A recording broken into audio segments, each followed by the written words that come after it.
McFarlane from Cinereach, as Kate mentioned. And I run what's called the Cinereach Workshop. Cinereach is a production company that has produced lots and lots of stuff and won lots of awards, but that is not why we're here. Part of my job, one of the things I'm most excited about is I get to produce content, but more importantly, I get to champion and support programs that help content creators tell new narratives, emerging stories, and so on. One of the projects I'm most excited about is called the Civic Leadership Stories Project, created and run by Jenkins, and so I'm thrilled to be here with him to talk about it. Good to see you all. My name is Jenkins. I've worked in government for a while, in the Congress in DC, and also in the Obama administration, working at Health and Human Services in the White House the last few years. And during that time, I've also worked with a lot of storytellers, both film and TV, who were trying to tell stories about how government works, how democracy works, doesn't work, and to help them understand these systems so that they can tell better stories, that the public can better understand how they can engage and take leadership. So the Civic Leadership Stories Project that we've been talking about helps scriptwriters and content creators discover new stories. We feel like there's so many stories about civic leaders out there that can be told, about people who are shaking up how things get done. We've got a lot of resources. We've got a story library, workshops for storytellers, and story consulting that we offer, drawing on a network of thousands of civic leaders all around the country, and we'll hear some of those stories today. One of the reasons we're here with this illustrious panel that you will be introduced to momentarily is we all know we're in an urgent moment, right? There's crisis everywhere, and whether you're scrolling through your Instagram feed, you're watching the news, whatever it is, good leadership can feel like it's hard to find. When we lean into entertainment, sometimes it can seem even more daunting when we watch stories that perpetuate the kinds of leadership that we don't need right now. So we're really excited to have this conversation about how we can rework that narrative with this amazing panel. So we know from research that entertainment media portrayals can influence how audiences think about democracy and politics and policy issues. So we wanted to find out what kind of stories are being told, and that's something that Paula is going to talk about very soon. And this is not about necessarily political shows, just to be clear. There are so many stories that take place in all kinds of shows that have a civic angle. There are so many inspiring stories ready to be told. Some have already been told, so our panelists will discuss that. Yeah. So we're going to get started, introduce our panelists.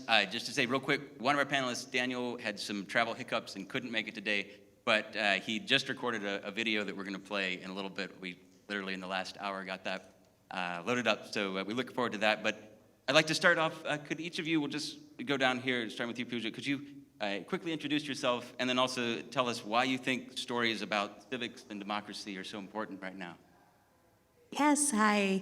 Hi, everyone. My name is Pooja Sethi. I am currently Chief of Staff to Representative Vicki Goodwin over here at the Texas State Capitol. These stories are very important. I didn't grow up in a political family. I didn't grow up talking about civic engagement in my house. And, just through a lot of my own research, having to go out there and being in a lot of spaces, which we'll talk about later, where I was not always welcome and kind of placing myself there. I have the job I have now, and it's a job that voices are needed, more diverse voices are needed, and more people who look like me need to start being in these spaces, because that's the only way to really get a democracy where it looks like the population. I also want to say that I see a lot of orange out there, and I think that's wonderful. Today is National Gun Violence Awareness Day, and wear orange. And I went to Syracuse, and I see that too, so thank you. Hi,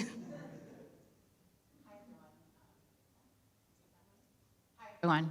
Paula Weissman. I'm an academic. I'm from American University, from our Center for Media and Social Impact, which also has the Civic Stories Project. And I do a lot of different types of research. I do audience research to develop communication campaigns. So a lot of my background has actually been in health communication and trying to actually kind of motivate people towards healthier behaviors, which actually can be very difficult, right? Because it's hard to change your behavior, we know that. And there are just so many different ways to actually change behavior. Sometimes we have to work at the individual level, sometimes we work at the social level to change social norms. And then sometimes we have to work at the community level and structural around policy. And so entertainment education is a technique within that space and within social marketing for other types of social cause-related work, social change in general. And the research literature is really very strong that it works, because if you can imagine, you're watching TV and you see like your traditional PSA, right, that kind of tells you what to do. Instead, we can actually have messages inside programming, and people get transported into the narrative. There's actually theories around this called transportation theory. And the story itself, it becomes more memorable to people. They sometimes are more persuaded. And especially for adolescents and younger adults who can be resistant because they're in that period of time in their life where they want to have a lot of autonomy, it can be better to kind of go that route. So I'm very excited to talk about our project here today, and I will pass it to my fellow panelists. Hi, I'm the least academic of the bunch. My name is Melvin Mar. I produce TV shows and movies. And I think that the stuff I work on, the medium I work in, is a reflection of society. So we have to participate in that, and I'll jump on to what you were saying. Like, I've found that most people, and I work in the comedy space a lot, people tend to listen when they're comfortable. And when you're laughing, you're probably the most comfortable. And I found that, really helpful in, putting a message in shows that I've worked on, like Fresh Out the Boat or Speechless. And I've actually had people come up to me afterwards and say, I just really didn't know that about like the AAPI community or whatever, whatever.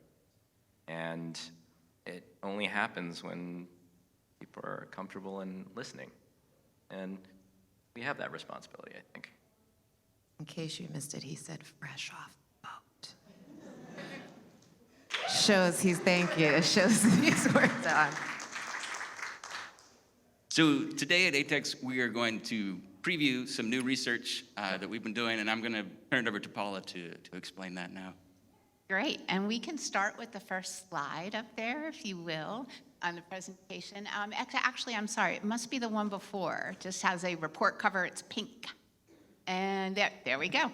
Okay, so that's the title of our study that's coming out. The official study will not be released until June 13th at a very exciting event in Los Angeles, a democracy summit that Michelle Obama will actually keynote at. So I'm not going to be giving detailed findings today because we're not going to get ahead of that, but I have a lot of insights that I can share with you about the major patterns that I think would probably be of most interest to people here.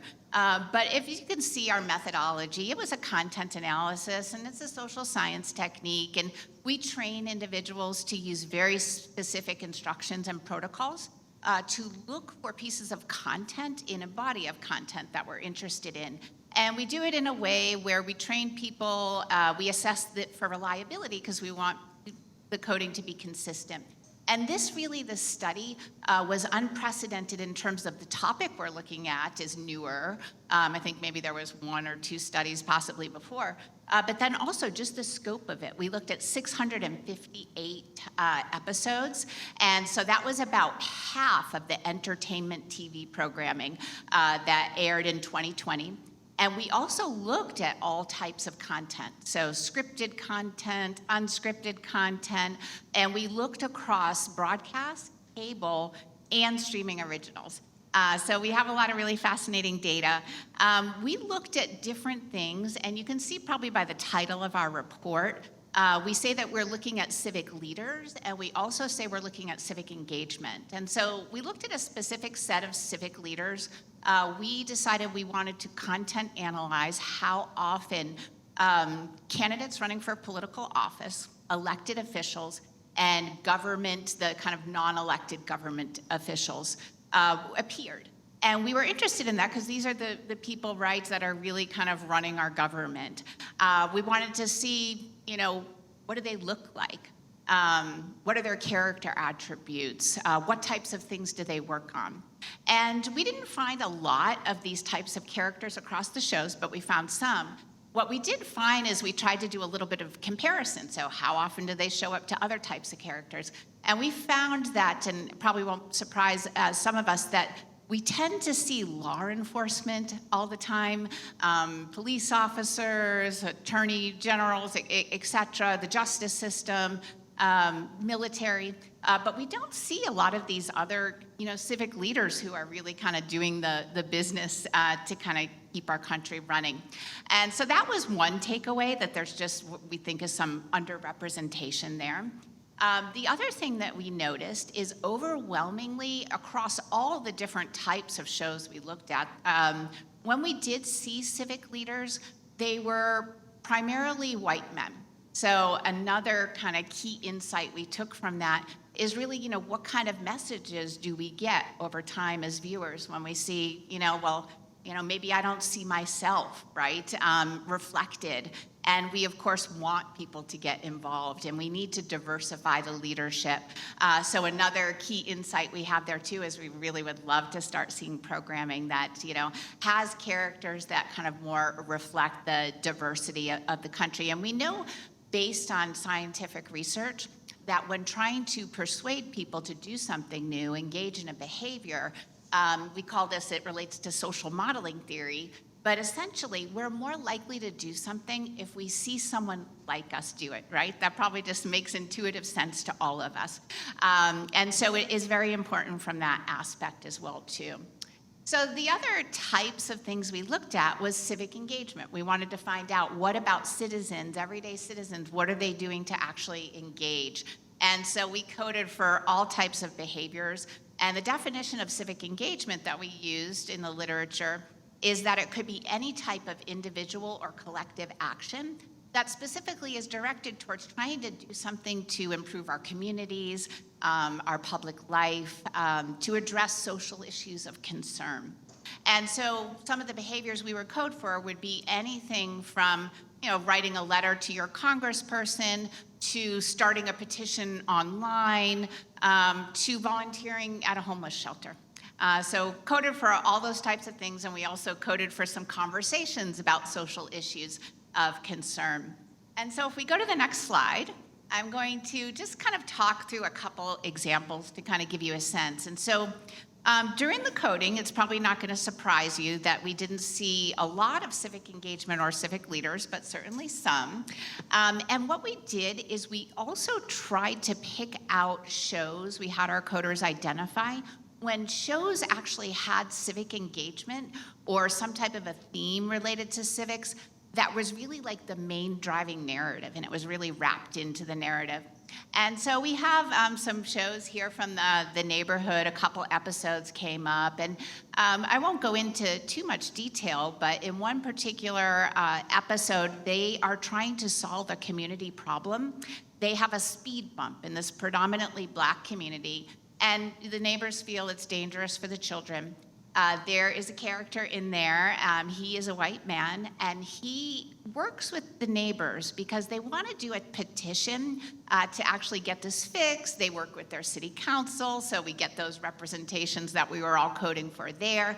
And essentially, his neighbors tell him, like, look, you might not be the person who should go to the door because people might be a little bit suspicious. And so a couple next door, a Black couple, they are very friendly with this other character, and they kind of help out. And they succeed, and they get this petition in and the signatures. And this character walks away saying, I'm really encouraged along the lines of getting involved in civics before. It was kind of an experience. And then, another episode, he actually takes that forward and he runs for elected office. And there's an interesting interchange there because he's running against another candidate. And the other candidate is considered to be kind of like the type of candidate who's like a little bit more flashy and doesn't really talk about the issues. And this particular character really kind of wants to talk about issues that they're facing around zoning and different types of things. And so, this character who we would want to win, who wants to dig into the issues, does not win. But at the end, his friend tells him, like, look, you still made a difference, right, by doing this and talking about the issues. And so we just thought that these were great episodes because, it's individual action, it's collective action being modeled there. We had some real positive portrayals, right, of these characters who are trying to get involved to change their communities. What I would say is that one thing that's a little bit unfortunate is that these types of stories where it's really wrapped into the storyline and the narrative, they don't happen as often as we would like to. What we tended to see is more instances of civic engagement and civic content when it comes up. It's just in the background. So maybe a couple is walking through a park and they get in an argument, and the focus is on that, and then maybe there happens to be a booth in the background where people are raising money for a particular cause. We would have coded that as an instance that we saw. We coded even bumper stickers, so visual instances.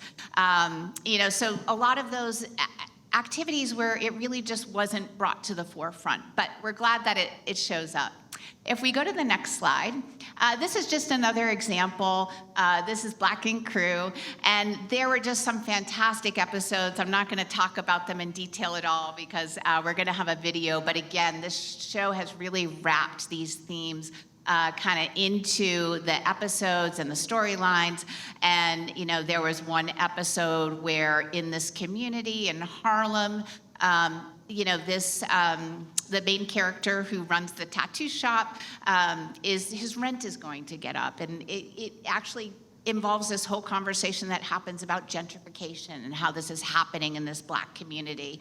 And they're able to engage in, protest behavior and those types of elements. And there's another episode too where they are involved very actively in a Get Out the Vote campaign. So again, right into the narrative. We can go to the next slide, please. Okay, so this one I have up, A Million Little Things, and this is actually where we think, what I'm about to talk about next, is there are really some tremendous opportunities. Because although we didn't find a lot of civic engagement actual behaviors, what we found is there are tons of conversations going on about civic issues, social issues, and they're very contemporary. And so we actually coded, well, when these conversations come up, what do they talk about? And we could actually see what, rose to the top in terms of the highest frequencies. And these are, racial justice, racism, immigration-related concerns, immigration experiences, healthcare types of inequities come up, disparities, lots around gender, in terms of issues around people feeling discriminated against, so gender, sexuality, gender violence, genocide came up. So all of these, types of issues that many are concerned about. So it left us on the research team when we talked about it feeling actually very inspired because these conversations are coming up and it's an indicator to us that audiences are interested, creators are interested in doing this, and we feel like it's an opportunity that maybe if we can maybe get some more civic engagement, showing how these characters, instead of being concerned about their problems, and we see that reflected, actually then taking the next step and kind of trying to change their situation through working through our representative democracy. So I am going to stop there, but I look forward to hearing questions later on. I would love to toss it to you, Melvin, to talk about, from a scripted perspective, some of the storylines that you've cultivated, that you've developed that have a civic angle. What was that like? What were those challenges and how you went about it? Well, if I remember correctly, in a minute, but in 2015, I think it was the third season of Fresh Off the Boat, we started this season shooting in Taiwan, and we had there was a big episode about the family going back to where their family's from, and reconciling, immigrating to America, all that stuff, right? And the continuation of that idea for the rest of the season was Jessica was going to become a U.S. citizen, and that was going to be bigger because she's, obviously she wasn't a citizen yet, and, that led to a conversation about just participating in government and mainly voting, because it was 2015 leading up to that election. And that all started, actually, David, do you know a guy named Brad Jenkins? Brad, he probably worked at the White House same time as you, but he's a good buddy of mine, and he was saying at the time with Fresh Off the Boat you should use this. And he was giving me the numbers on AAPIs and their voting records and just like the numbers of people who actually participate. And it was quite low. So we saw that as an opportunity, Nanachka Khan and I, to like see if there was something that we could do about it, and which led to like a dinner where we were talking about our parents and how our parents just never voted, even though my, parents were naturalized citizens and they could. And I think part of it was both feeling like it didn't matter as well as it's not for them, the sort of Asian American stereotype of like, don't make waves, don't, just keep your head down and work. And so that kind of affected their whole outlook. And so we pursued a storyline where she would become a citizen and participate and vote and be an American, because that was the overall theme of the show, And I think it ended up working pretty well because it was so specific and it wasn't about any political leanings. It was just like, be a part of it, And I'm actually proud of that storyline that season. Like, it's since then my mother has voted, so that's pretty good. I got one.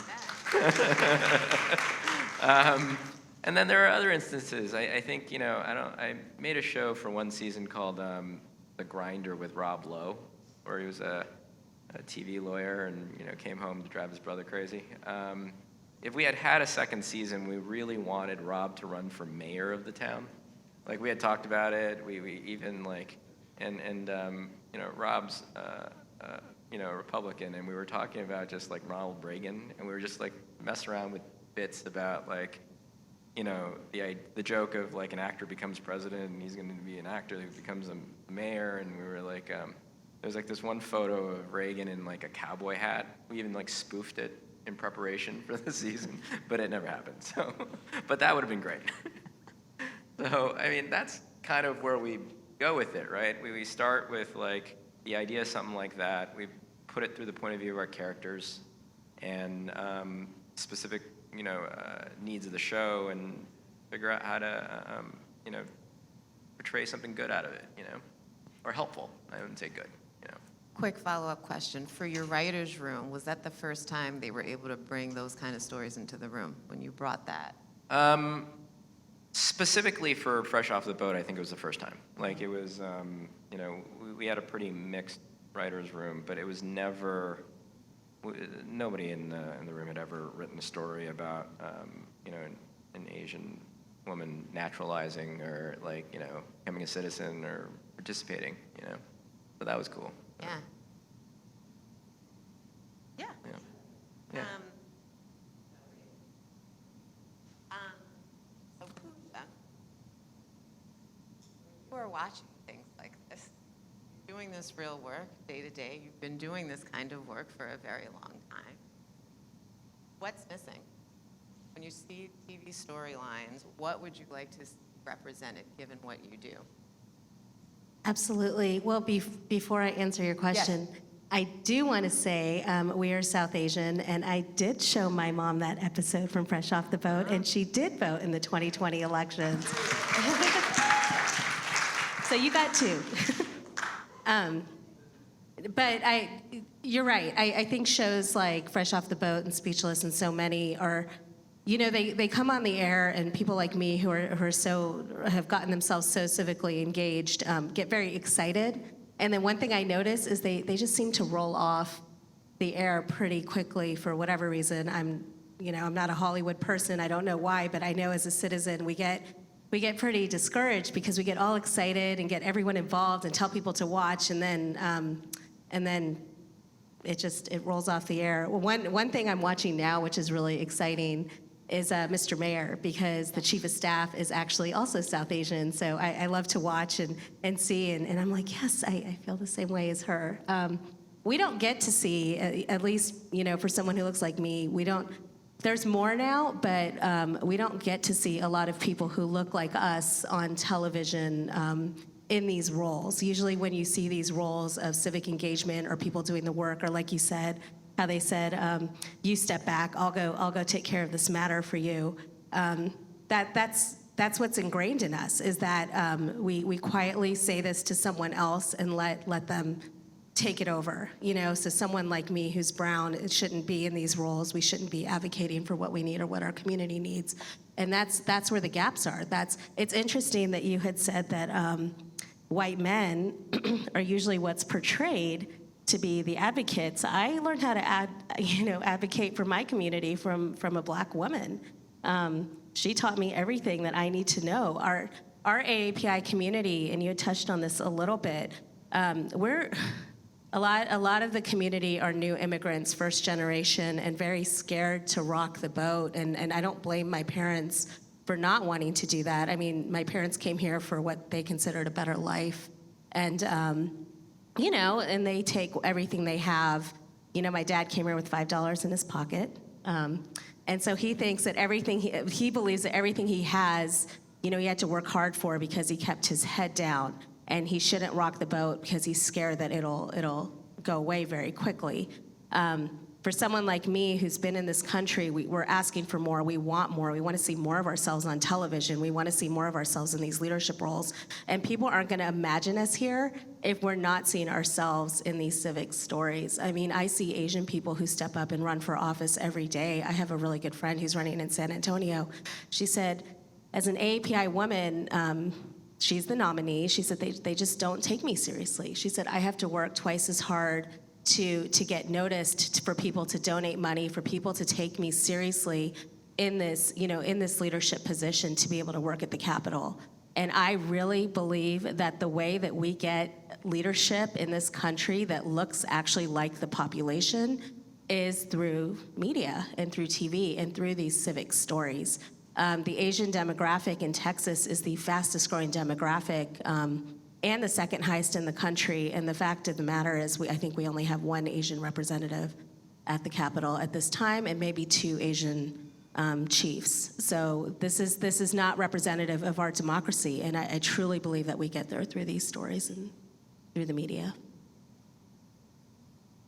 To anyone who wants to take this, good stories always have surprises in them, and I think any of us that have been involved in politics or government have been. I would jump onto what she's saying. Yeah. I think it's a little bit of both, and it goes hand in hand. Like, if you remember, I think it coincided correctly. Barack Obama is elected, and then Dennis Haysbert is the president on 24, I think. Right? Is that what it is? Or am I mixing up my shows? But it's. I think when we see that in life, like, we tend to want to reflect it. But I do hear what you're saying, where, like, we could do the same on the media side, like, put the idea out there and it happens. And I think it's we both have to, from reality and the media side, or actual sort of civic leaders, we need each other to actually make it work. And I was in DC a couple weeks ago, and I met Michelle Wu, the mayor of Boston, and Aftab Purvel, the mayor of Cincinnati. And I had a moment where, like the mayor is head dancing, right? So, like, you're just used to, like, powerful white men mayors on TV and everything. And I remember meeting them and thinking, like, well, you two are pretty cool and badasses. And, Michelle was telling me about how she, like, was on the city council, and it was the first time, obviously the first time an Asian American woman won, but also just, like, somebody who wasn't, like, from Boston or just had some sort of, like, Irish root to the city, which I thought was, like, amazing. And same thing with Aftab. So, I left that thing kind of inspired and thinking, like, well, is there an idea for something like this? Not literally, but, like, just the point of view for me changed in a really good, positive way. So just to ask, what are some of the big surprises about working in government that you all have run into in your work?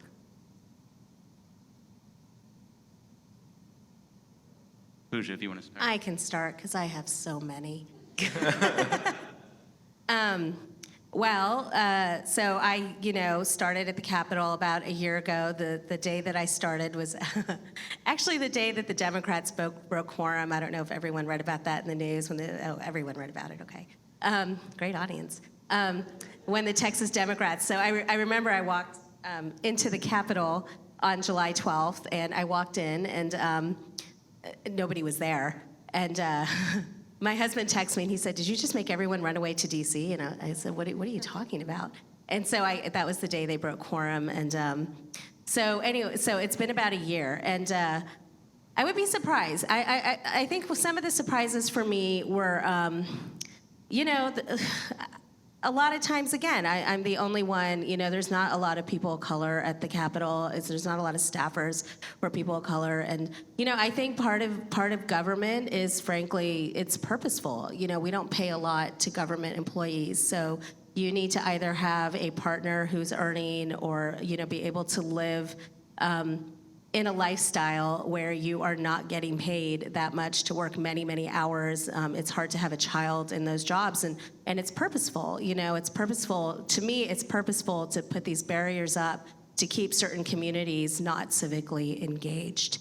And it shouldn't be a surprise, but it was. I think one of the biggest surprises I ever had in politics itself is I remember attending a fundraiser for an elected official. I was very nervous. It was, at their fancy penthouse in one of the apartments down here.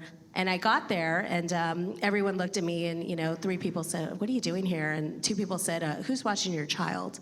And I said, I've got a partner. I mean, I'm not leaving a baby home alone. I'm not that ridiculous. At least not that I know of.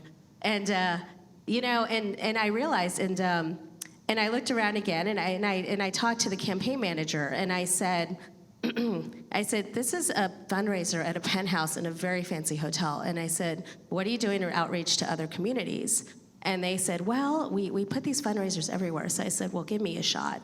And so I did a fundraiser at an Indian restaurant over up in the north area where a lot of the Asian community lives.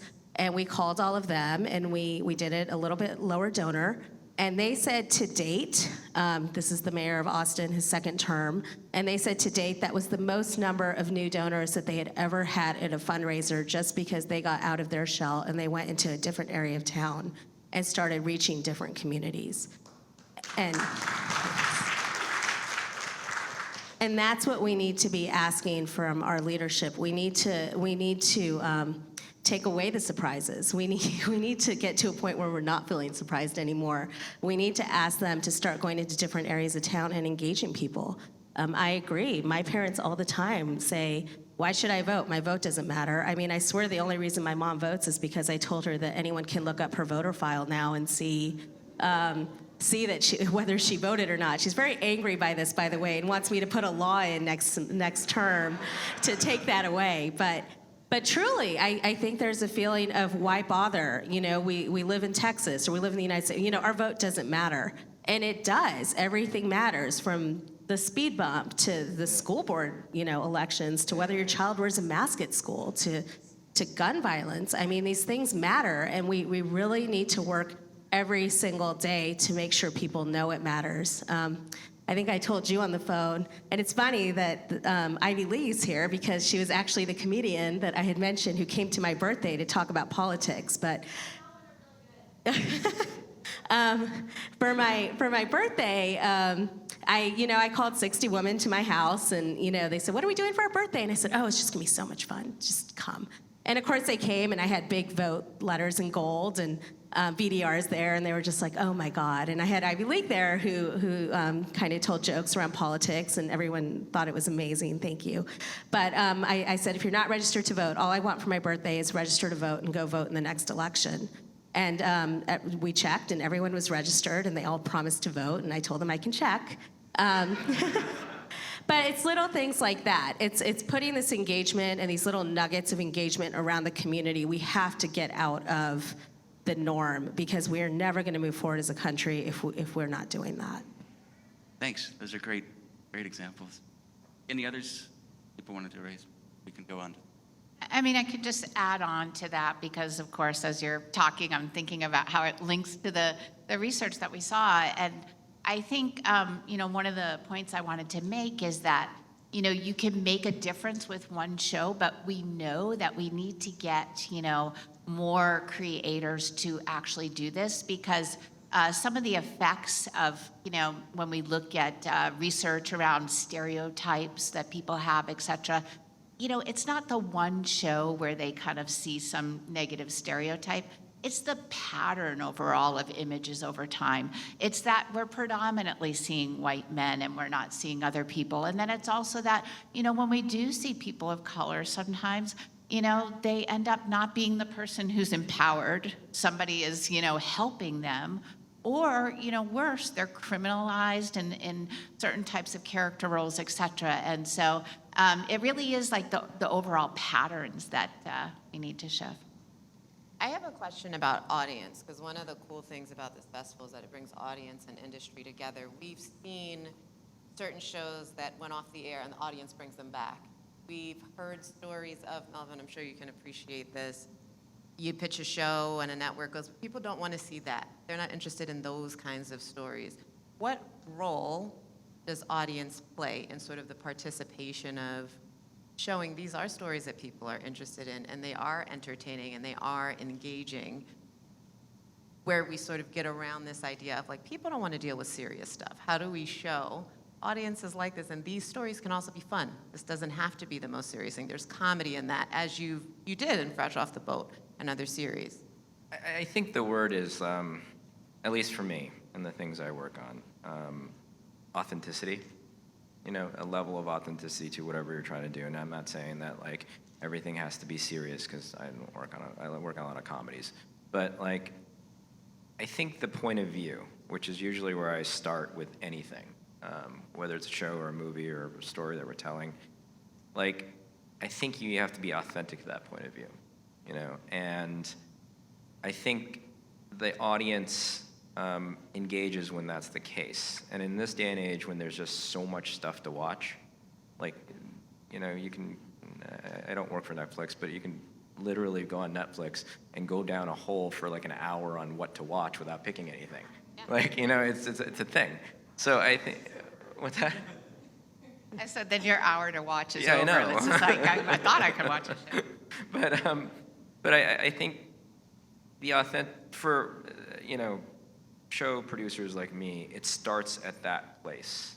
And when you use that as your guiding light, your show has a better shot of cutting through the clutter, because I do think the audience is smarter than a lot of people in my business, myself included at times, like give them credit for, And I think, and that's what, brings some shows back, or, at other times there are a million variables for like when shows like disappear, or when they survive and come back, or I've been a part of it where, I think by and large the majority of the shows I've worked on were passed on at some point in one stage. It was rejected, and you just have to stick with it and find the right place for it. And sometimes it gets rejected after it comes out, and then yeah.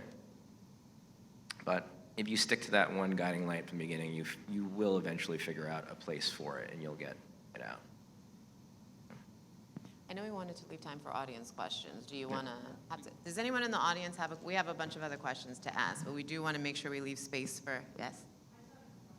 What do you think the role of portraying the civic leaders as idiots, which has been the kind of the trend in the last couple of years, has affected the civic movement discourse? Paula, do you want to talk on that from science?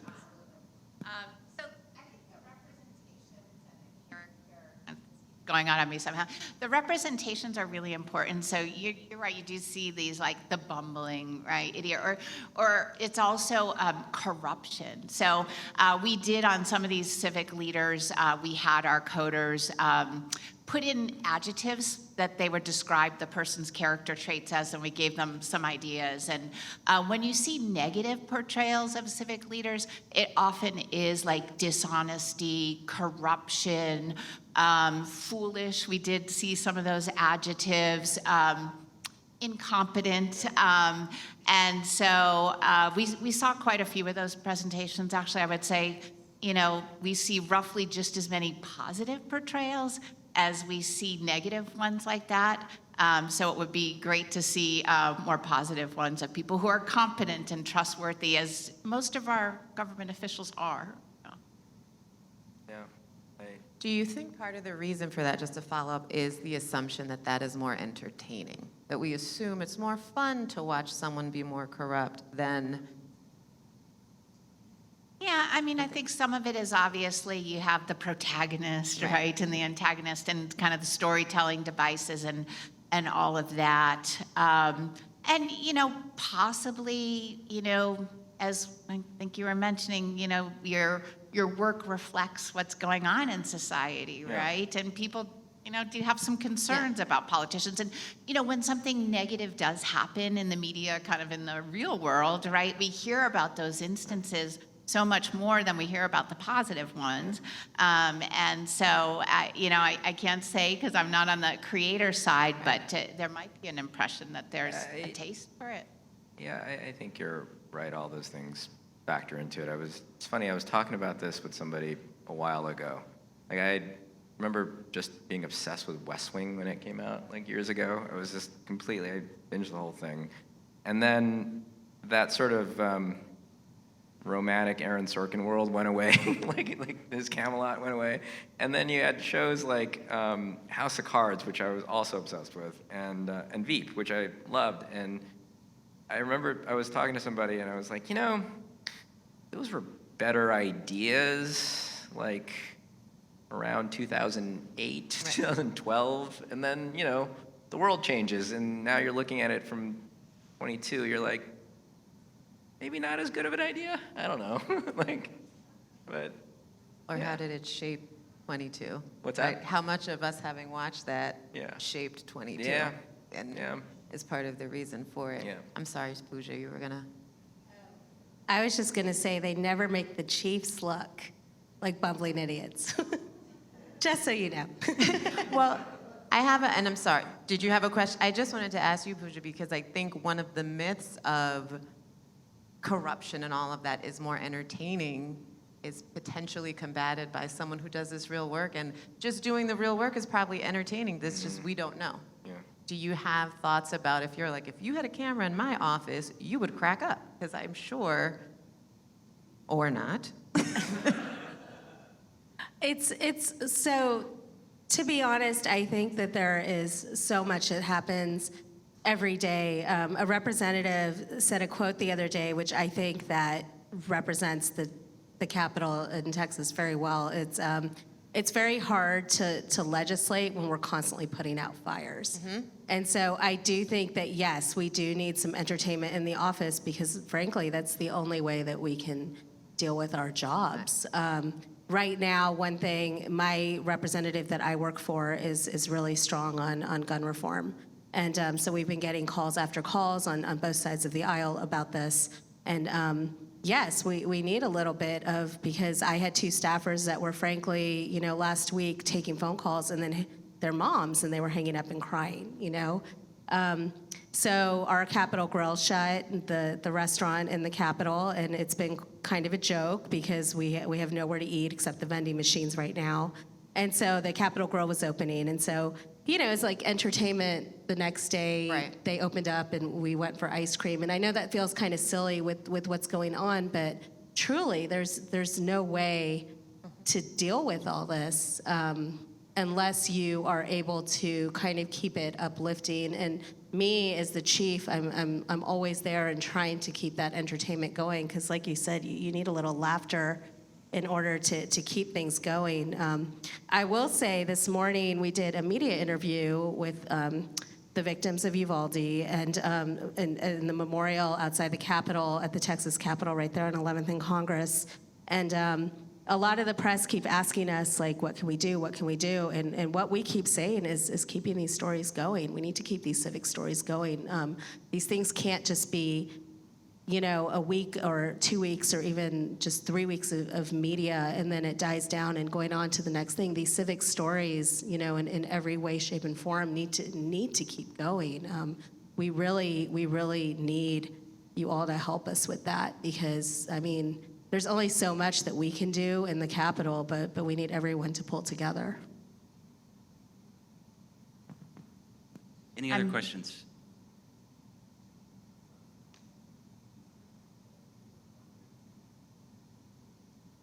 Hi, thank you. I guess thinking about scripted content, once we bring the positive representations of civic engagement into a fictional show, even if we do that, what do we do when that hits up against audiences who are, say, just dogmatically opposed to the politics of the characters in that show?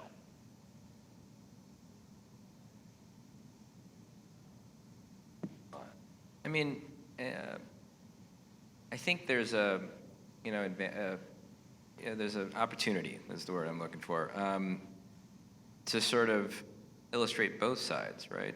I mean, I know there's the West Wing, which is like, sort of liberal Cinderella, crazy Camelot story, right? But I think there's an opportunity for a show about the other side, right? Or the other side of the aisle, or another point of view in politics. And I think, someone should develop that and make it. I don't think it has to be encapsulated in one show. If, I don't know, just off the top of my head, if you want to make a show about a Republican governor or red state governor, you should.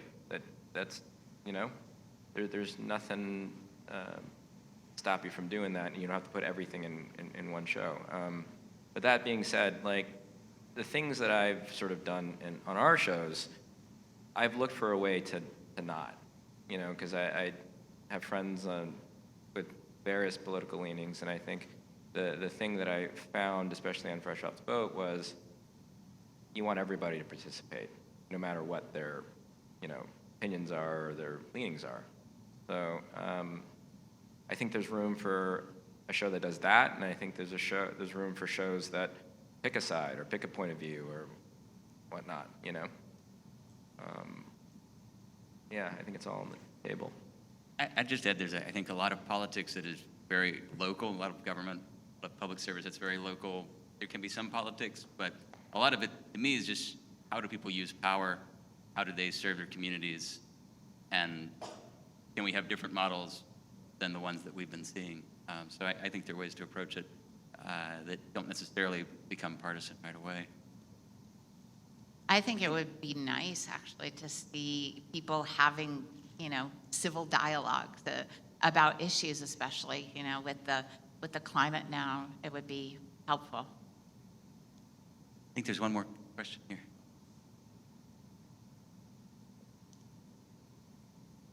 I spent 20 years in local government, and I think there are a lot more diverse stories to tell, not from the leadership level, but from the level of government that actually engages with people. And, it is kind of the 80-20 rule, like 80% of the government you consume is really your roads, water system, things that people engage with without seeing a face to it. But the people that make all of that work, and Pooja, you've probably seen this, right, are not necessarily the policy decision makers, but they're the people that sit in the office and, have the kind of tropes thrown around about them constantly that, how many city workers they change a light bulb and those kinds of things.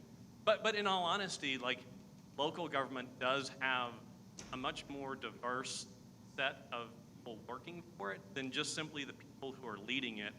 And, I thought Parks and Rec was actually kind of good at this. It's a silly way to represent it, but in some ways a much more authentic way to represent it. And I'm just curious, like, how much of that do y'all see in the industry, like a desire to tell that type of story? A little bit, it's like, never worked at a restaurant, you're never going to understand how a restaurant works. And I think the same thing is true about government. I'll say real quick one thing. So we've been doing workshops with script writers, and we have a spreadsheet of all the different kinds of civic leaders there can be, and a lot of them, most of it are these types of roles. And it's been fun to have writers say, oh, wow, I didn't realize this character that I have actually is a civic leader. Never thought of that position as being that. And then you suddenly have all these choices you can be making about that character that also represent public service and these bigger questions that we're talking about. So I think there's a lot of opportunity there. But like you say, people just don't even think of that as being part of these civic stories. I mean, I can say that I was Glad in the study that we actually saw a lot of different leaders. Like I said, we didn't see many leaders, but when we saw them, they were across the different levels of government, local, state, up through federal. I thought we'd see a lot more federal, but it wasn't as pronounced as I would have thought. And, you know, these episodes that I showed as examples are very local. I mean, what you're saying is just a great workplace comedy, you know, and I think there's always an appetite for those. It's just really idea dependent, you know. The Mayor is a great workplace comedy, and you know, you have Ted Danson as Mayor of LA, great, you know, you can see that. I think if there's something about another, you know, office in local or national or state government, we'd be all over it. It's all mainly idea dependent. Yeah. We're getting the wrap-up sign now, I think. So does anybody have any final words they want to share? And then we'll wrap things up. I have one thing. I never put up my last slide, which is where you can get our full report on June 13th. So you can go to the Center for Media and Social Impact, and we have a web path.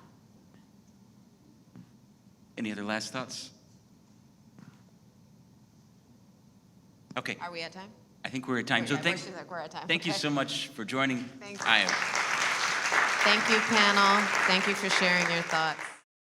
My name is Daniel Rogi, and I'm the Senior Vice President of Original Programming at Paramount. One of my longtime jobs is overseeing a vast franchise of tattoo-related shows focusing on Black-owned tattoo businesses called Black Ink Crew. And in past years, we've looked to subvert traditional reality show storylines and dig into our cast lives through more of a social impact prism.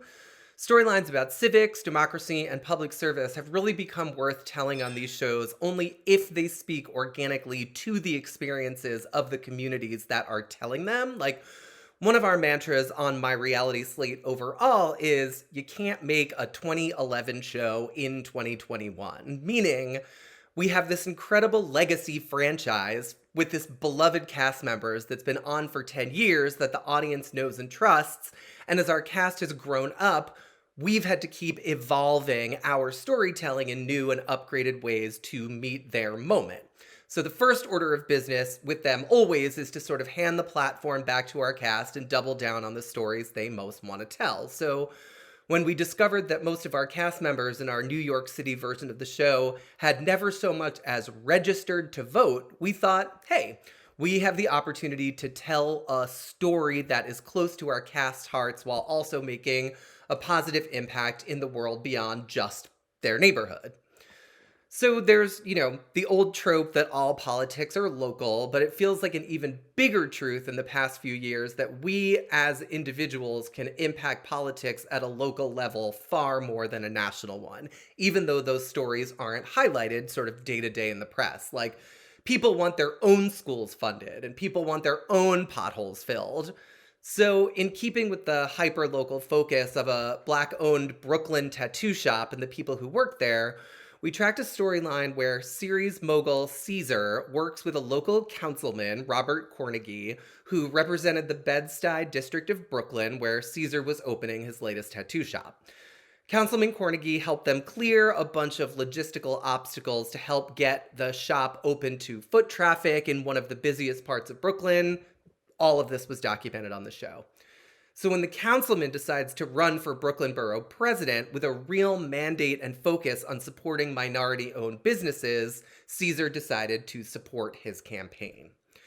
As part of their discussions, Caesar discloses to the councilman, the cast, and the audience that he has never voted once ever in any election, all for the simple and relatable reason that he didn't think voting mattered. He had internalized a belief that his single vote would have no impact locally or nationally. And then separately, others in his orbit on the show had never voted because, as formerly incarcerated people, they believed they were permanently ineligible to vote, unaware that in New York State, as well as many other states, if you have completed your sentence, you can in fact register and vote. There had just been misinformation, and they did not even know that that was a possibility.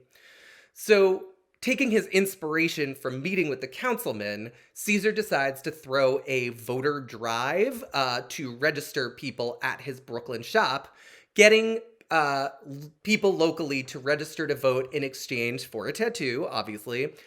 In the series of scenes in the storyline, we see former felons registering to vote, we see recently naturalized citizens registering to vote, and then people who were just so generally disillusioned by the system that they had just promised they would never vote. And then we see all of these people on TV for millions of viewers registering to vote. And in exchange, keeping with the show's brand, clients were given a tattoo, in this case of the number 13, commemorating the 13th Amendment and the abolition of slavery.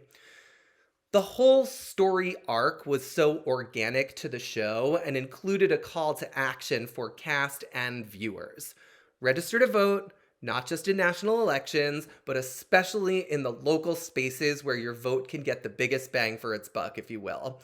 We were really able to engage an audience and open up an avenue to make a whole new impact through our content.